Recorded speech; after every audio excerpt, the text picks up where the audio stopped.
Hello bachcho, let's read the question. The increasing order lowest first for the values of charge to mass ratio for the electron, proton, neutron and alpha particles is option A E, P, N and alpha, option B N, P, E and alpha, option C N, P, alpha and E, option D N, alpha, P and E. So these are the denotions given to the electron, proton, neutron and alpha particles. Now we have to tell what is the key concept. तो इस question का जो की concept है that is to know about the charge to mass ratio. तो charge to mass ratio होता क्या है? It is a physical quantity that relates to the charge of the particles to its mass. और इसको use किया जाता है to characterize the particles and is important in the fields like electromagnetism. तो electromagnetism की फील्ड में और particle physics की फील्ड में इसको यूज किया जाता है चार्ज टू मास रेशियो को. Now I will explain the answer.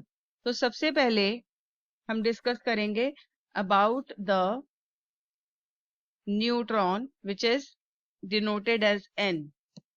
तो जो न्यूट्रॉन है, न्यूट्रॉन का मतलब होता है neutral. That means they have no charge. तो अगर इसकी जो है चार्ज टू मास रेशियो देखें, क्योंकि इस पे कोई चार्ज नहीं है, सो दैट विल बी 0.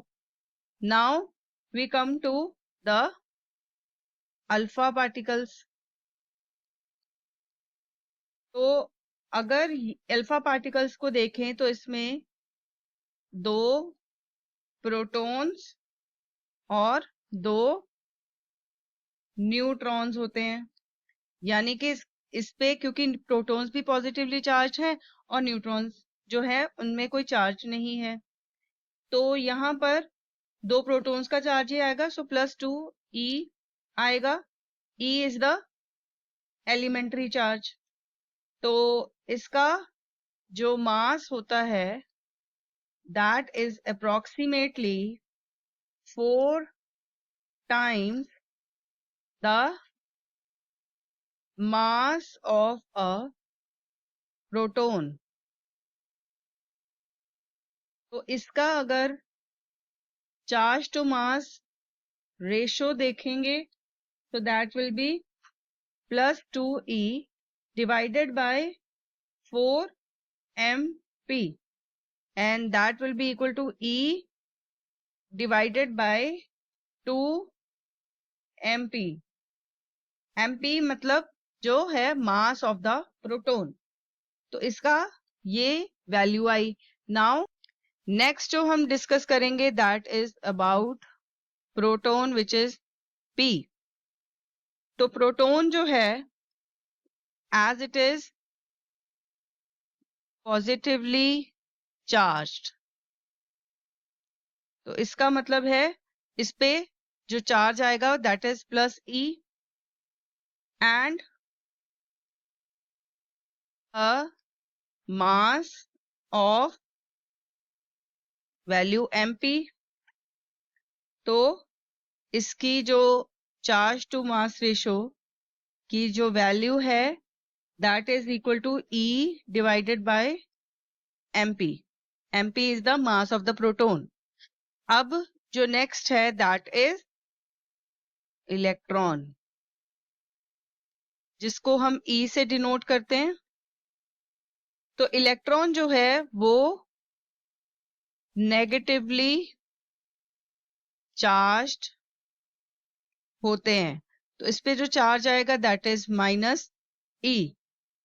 तो अगर इसकी हम चार्ज टू मास रेशियो देखें, सो that will B -e divided bye me, that is mass of the electron.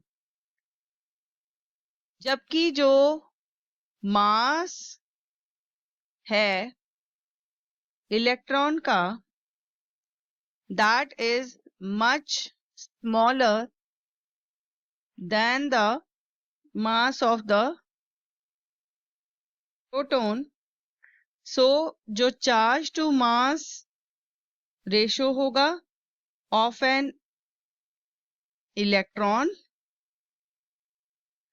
that will be much larger in the magnitude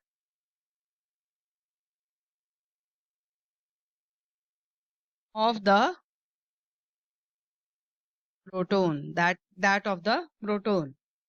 तो अगर हम इसका जो करेक्ट इंक्रीजिंग ऑर्डर देखेंगे, सो that will B n, then alpha neutron, then alpha, then proton, and then electron। so this will be the correct order।